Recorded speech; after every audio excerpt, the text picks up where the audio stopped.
Next ஒரு 5 mark question பார்க்க போகிறோம். Packing efficiency for BCC body center கியூபுக்கு எப்படி பார்க்கலாம். ஓகே, பாடி சென்டர் கியூப்ஸுக்கு நம்ம அரேஞ்ச் பார்க்க போகிறோம். ஆல்ரெடி சிம்பிள் கியூப் பார்த்தாச்சு. பேக்கிங் எஃபிஷியன்ஸ் அதாவது packing fraction for the BCC arrangement. Okay, what is BCC arrangement? BCC arrangement like that. ஒரு கியூப்,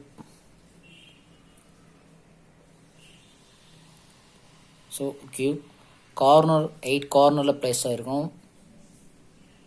8 கார்னரில் ப்ளேஸ் ஆகிருக்கும். பட் சென்டரில், I mean center of the cube, that is body center கியூபோடைய arrangement center பிளேஸில் இருக்கும். So ஆனால் இதுதான் பிசிசியோடைய structure, cubic arrangement, BCC arrangement. But இந்த கார்னருக்கும் இந்த கார்னரும் டச் பண்ணாது, இந்த கார்னர் டச் பண்ணாது. பட் இந்த கார்னரும் இந்த பாடி சென்டர் கியூபில் உள்ள ஆட்டமும் இந்த கார்னர் ஒன்று டச் பண்ணிகிட்டு இருக்கும். ஸோ இந்த கார்னரு, இந்த சென்டரு, இந்த கார்னர் இதான் டச் பண்ணியிருக்கும். புரியுதா? ஸோ கார்னர் டு கார்னர் வந்து டச்சில் இருக்காது. ஆனால் சிம்பிள் கியூப்பில் கார்னர் டு கார்னர் தான் டச்சில் இருக்க மாதிரி நம்ம எக்ஸ்பிளைன் பண்ணியிருப்பேன்.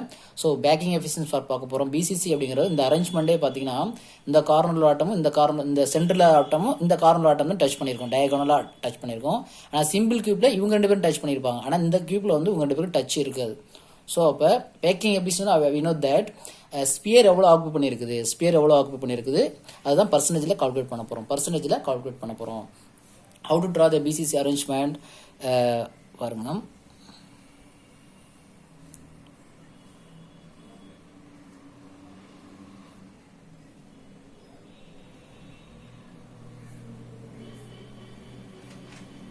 ஸோ நல்லா கிளியர் தெரிஞ்சுங்க. அந்த கார்னர் டச் இருக்காது. ஆனால் சிம்பிள் கியூப்ல இவங்க 2 பேரும் தான் டச் இருந்துச்சு.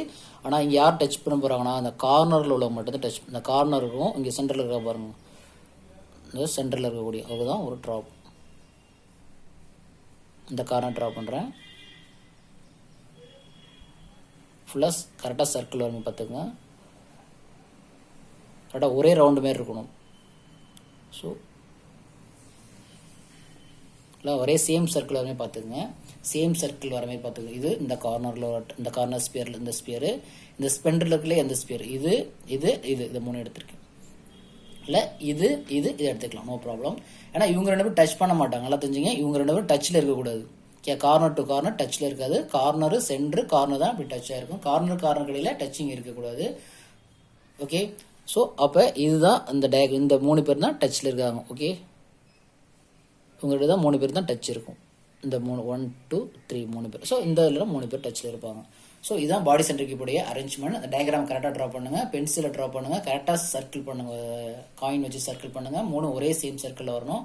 ஸோ இதுக்கு நம்ம பேக்கிங் எஃபிஷியன்ஸ் கால்குலேட் பண்ணோம். பேக்கிங் எஃபிஷியன்ஸான ஃபார்முலா நமக்கு தெரியும். PF equal to total volume occupied by spheres of a unit cell divided by volume of unit cell, volume of the unit cell. So in the unit cell, okay, into 100. So இதான் packing எஃபிஷியன்ஸ்க்கான formula. Okay, packing efficiency அதாவது packing fractions equal total volume occupy ஸ்பியரால் எவ்வளோ volume occupy பண்ணியிருக்கு இனி அந்த ஒரு unit செல்ல. So volume of unit cell இந்த 100ஆல் மல்டி பண்ணால் நமக்கு பேக்கிங் எஃபிஷியன்ஸ் கொடுத்துருவோம். ஸோ நம்ம பாடி சென்டர் கியூபோட அரேஞ்ச்மெண்ட் நான் எக்ஸ்பிளைன் பண்ணிட்டேன். ஸோ இதுக்கு எப்படி நம்ம கால்குலேட் பண்ணுறதுன்னு பார்த்துக்கலாம். First total volume of the occupied formula, total volume சொல்லிக்கலாம். Total volume of the sphere, volume of sphere equal to 4/3 pi R cube. 4/3 pi R cube நமக்கு தெரியும். 4/3 பை ஆர் கியூப் தெரியும். ஸோ இப்போ ஆறு தெரிஞ்சதான் நம்ம மெஷர் பண்ண முடியும். பை ஆர் கியூப் தெரிஞ்சதான் மெஷர் பண்ண முடியும். ஸோ ஆரோட வேலையை கால்குலேட் பண்ணுறதுக்கு, ஸோ ஆரோட வேலையை கால்குலேட் பண்ண போகிறேன். நல்லா பார்த்து இதில் கால்குலேட் பண்ண போகிறேன். So what is means here இதில் இது வரைக்கும் ஆர். ஸோ இது அனதர் ஆர். ஸோ இது அனதர் ஆர். ஸோ இது வந்து 2R. இதுலேருந்து வரைக்கும் 2R. ஸோ இது வந்து 3R. R R R. how many hours இங்கே பாருங்கள், இதுலேருந்து இது வரைக்கும் ஒரு ஆர் ரேடியஸ். ஸோ இது அனதர் ரேடியஸ். இந்த சர்க்கிளுக்கு 2 ரேடியஸ் இருக்கும். இதில் நம்ம சர்க்கிளில் பாதி தான் எடுத்துருக்கோம். இது ஒரு ரேடியஸ். ஸோ இது ஒரு ரேடியஸ். டோட்டலாக எவ்வளோ இருக்குது? 4R இருக்குது. ஸோ நம்ம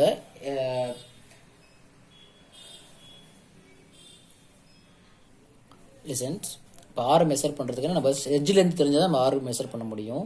ஆருக்கு edge length. So consider A B, இது சி, இது ஜி. ஓகே, ஸோ இது ஒரு ட்ரைகோனல் வச்சுக்கலாம். இது ஒரு ட்ரைகோனல் ஏபிசி. ஸோ அடுத்தது ஏசிஜி அப்படிங்கிற ஒரு ட்ரைகோனல் வச்சுக்கலாம். அக்கார்டிங் டு பித்தகோரஸ் தேற்றப்படி ஏ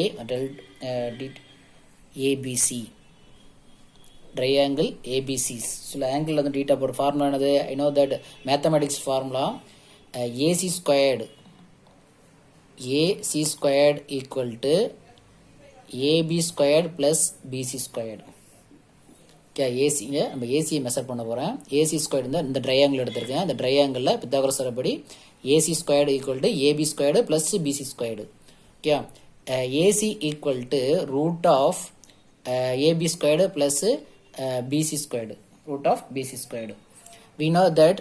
ஸோ இதுக்கும் உள்ள லென்த்து வந்து ஏ. ஸோ இதுக்கு டிஸ்டன்ஸ் வந்து A. So AC equal to, so இங்கே இருக்க பாருங்கள், இது ஏ கன்சிடர் பண்ணுங்க. இந்த இதுலேருந்து இது வரைக்கும் உள்ள லென்த் வந்து ஏ. ஸோ இதுக்குள்ளதும் ஏ தான். ஸோ இதுக்குள்ளது என்ன தான்? ஏ தான்.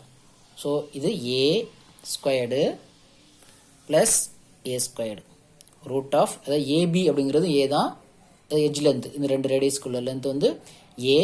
ஸோ இதோட லென்த்து பிசியோட லென்த் வந்து ஏபி தான். ஸோ ரெண்டையும் ஸ்கொயர் பண்ண இருக்கும். AC equal to 2a squared. So AC equal to root of 2a அப்படின்னு கண்டுபிடிச்சிங்க. ரூட் ஆஃப் 2a அப்படின்னு கண்டுபிடிச்சிட்டோம். நெக்ஸ்ட் இந்த ட்ரையாங்கிள் கண்டுபிடிச்சிட்டோம். நமக்கு வந்து இந்த இதுதான் வேணும். ஸோ ஏசிஜி ட்ரையாங்கிள் ஏசிஜி எடுத்திருக்கோம். ட்ரையாங்கிள் ஏசிஜியில் இருக்கும். ஸோ அதே same formula AG squared equal to first அது AC squared plus CG squared. Okay, CG squared. இப்போ நம்ம என்ன ஆங்கிள் எடுத்திருக்கோம்? ஏசிஜி. ஆல்ரெடி ஏபிசி முடிச்சிட்டோம். இப்போ ஏசிஜி பார்க்குறோம். ஸோ ஏன்னா இதுக்கு நமக்கு தெரியும், இதோட ஆங்கிள் வந்து ஏன்னு தெரியும், இதோட லென்த் வந்து ஏன்னு தெரியும். ஆனால் இதனோட இது நமக்கு தெரியாது. ஸோ அதேமாதிரி இதுவும் நமக்கு தெரியாது. ஸோ அதனால தான் நம்ம ஃபஸ்ட்டு ஏபிசியை கால்குலேட் பண்ணேன். ஏபிசியை வச்சிட்டோம்னா நமக்கு என்ன ஏசியை ஃபைண்ட் அவுட் பண்ண முடியும். ஸோ இப்போ ஏசி வந்து நமக்கு என்ன தெரியும்? ரூட் 2ஏன்னு தெரியும். ஏசி. ஸோ ஏஜி ஸ்கொயர்டு நமக்கு தெரியாது. AG squared A equal to AG equal to root of AC squared plus GC squared. Already வீணத்துட்டு ஏசி நமக்கு தெரிஞ்சிருச்சு. ஏசி எவ்வளவு? இதுக்குள்ள அப்ளை பண்ணுங்க. Root of root 2a whole squared plus A squared. CG அப்படிங்கிறது இதுதான்.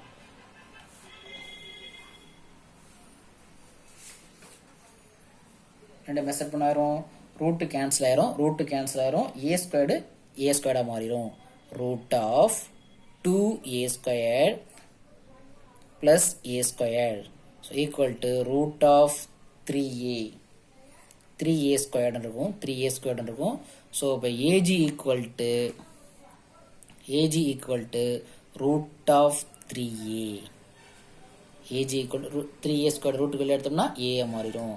So AG equal to, so இந்த ஏஜிங்கிறதுக்குள்ள லென்த்து, ஏஜோட லென்த் எவ்வளவு? Root 3a. Do understand? AG equal to root 3a. இதை ஸ்கொயர் பண்ண ரூட் கேன்சல் ஆயிரும். 2a ஸ்கொயர் தான் வந்துடும். ரூட் 2 இருக்குது ஸ்கொயர். ஏமா ஏசியை கால் பண்ணணும். ஸோ நமக்கு இந்த இதுக்கு லென்த் வந்து எவ்வளோனா 3gr ரூட்டு 3a. ஸோ இப்போ ஆல்ரெடி நமக்கு தெரியும் what is radius? 1r 2r 3r டோட்டலாக 4r. So 4r equal to நம்ம 4/3 5r³ ஃபார்முலா கண்டுபிடிக்கணும். நெக்ஸ்ட் என்ன செய்யலாம்?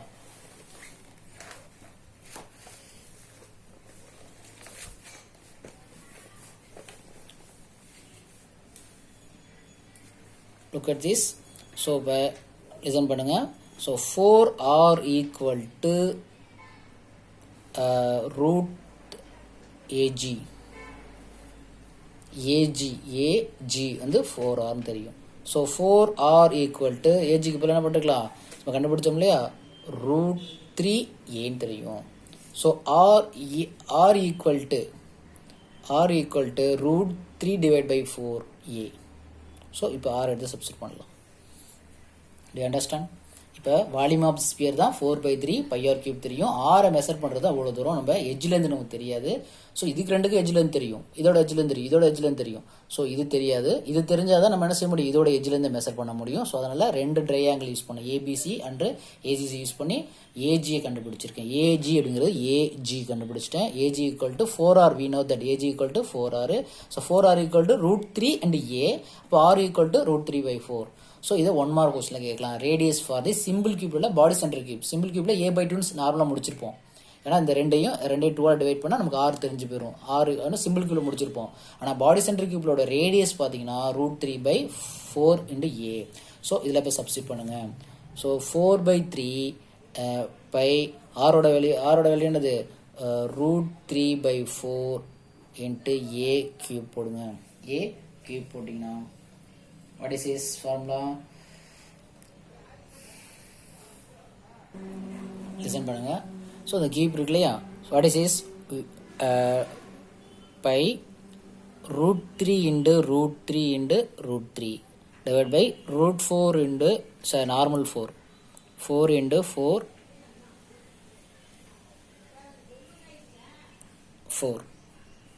So A cube. ஸோ உள்ள கியூப் மல்டி பண்ணிட்டோம். ஸோ கியூப்பை மல்டி பண்ணோம்னா, ஸோ இங்கே பாருங்கள், இந்த 4 இந்த 4 கேன்சல் ஆயிரும். இந்த ஒரு 3 இந்த 2 √3 அதாவது √3 கேன்சல் ஆயிரும். 2 √3 தான் 3 கேன்சல் ஆயிரும். So what is is, so by √3 A cube divide by 16. மேலே ஒரே ஒரு 2 √3 தான், ஒரு 3 கேன்சல் பண்ணால் ஒரு √3 இருக்கும், இந்த பை இருக்கும், இந்த ஏ கியூப் இருக்கும். So 16. So √3 by A cube 16. இதுதான் அந்த வால்யூம் ஆஃப் தி ஸ்பியருடைய ஃபார்முலா. வால்யூம் ஆஃப் தி ஸ்பியருடைய ஃபார்முலா கண்டுபிடிச்சிட்டோம். வால்யூம் ஆஃப் தி ஸ்பியர் கண்டுபிடிச்சாச்சு. அந்த volume of the unit cell நமக்கு தெரியும். Volume of the unit cell A cube. இது ஏ கியூப். ஸோ இதை டைரெக்டாக இப்போ இதில் சப்ஸ்டிட் பண்ணுங்க. இதை வந்து இதில் இந்த ஃபார்முலா சப்ஸ்டிட் பண்ணலாம். இந்த ஃபார்முலா பிஎஃப் ஈக்குவல் டு இந்த formula √3 by A cube divide by 16 divided by a cube into 100. இந்த ஃபார்முலா சப்ஸ்டிட் பண்ணுற volume of the unit cell A cube. So இந்த இதுதான் வால்யூம் ஆஃப் தி ஸ்பியர் தான் நம்ம substitute பண்ணோம். அப்போ ஏ கியூப் கேன்சல் ஆயிரும். ஏ கியூப் கேன்சல் ஆயிரும். Look at this. So volume of sphere பார்க்குறப்ப இது ஆக்சுவலி பிசிசி சென்டர் இல்லையா. ஸோ அதெல்லாம் என்ன செய்யணும்னா இன்ட்டு 2ஆல் மல்டி பண்ணுங்க. இந்த concept into 2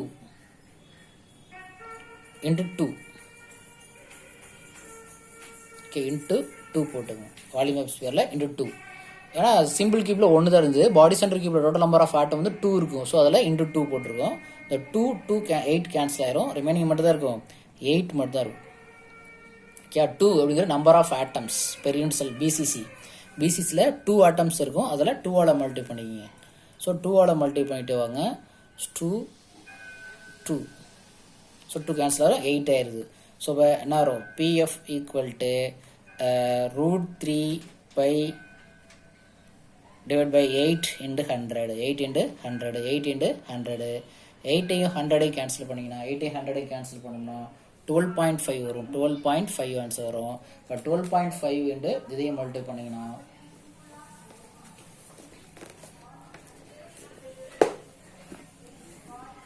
PF equal to 1.732 into 3.14 12.5.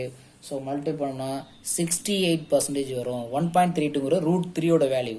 இது வந்து பையோட values. Okay, PF is equal to √3 pi into என்னது 12.5.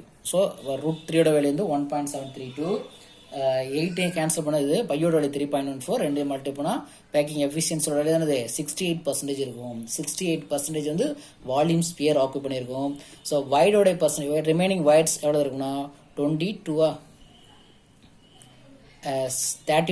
யார் இருப்பா, வைட்ஸ். அதாவது ஸ்பியர் இல்லாத வந்து 32% இருக்கும். 32 வந்து வித்தவுட் ஸ்பியர். இது ஸ்பியர் இருக்கக்கூடிய 62. √3 வேல்யூ வந்து 1.732. பையோட வேல்யூ 3.14. 108 கேன்சல் பண்ணுவா 12.5%. ஸோ வைடு வாய்ட்ஸ் எவ்வளோ கேட்டால் 32%. எவ்வளோ ஸ்பியர் ஆக்குனா 68%. ஸோ இங்கே ஒன் மோர் எக்ஸ்பிளைன் பண்ணிக்கிறேன். ஸோ இங்கே வந்து டோட்டல் வால்யூம் ஆக்குனா இங்கே வந்து 2ஆல் மல்டி பண்ணணும். அதே ஃபேஸ் சென்டர் கியூப் இருந்தால் 4ஆல் மல்டி பண்ணிக்கணும். ஸோ நீங்கள் 2ஆல் மல்டி பண்ணிக்கணும் வால்யூம் ஆஃப் தி ஸ்பியரை. இதே சிம்பிள் கியூப்னா 1 தான் யூஸ் பண்ணிக்கணும். ஸோ 2 கேன்சல் ஆகுனா இங்கே 8 ஆயிரும். ஸோ 8 வந்து 100 கிடைச்சா 12.5 √3 இன்டு பை √3 வந்து 1.732 5ஓட 3.14. ஸோ 12.5 மூணு மல்டி பண்ணால் 68% வருது. 68%ங்கிறது ஸ்பியர் ஆக்கு பண்ணக்கூடியது. ரிமைனிங் ஸ்பேஸ் வந்து வாய்ட்ஸ்.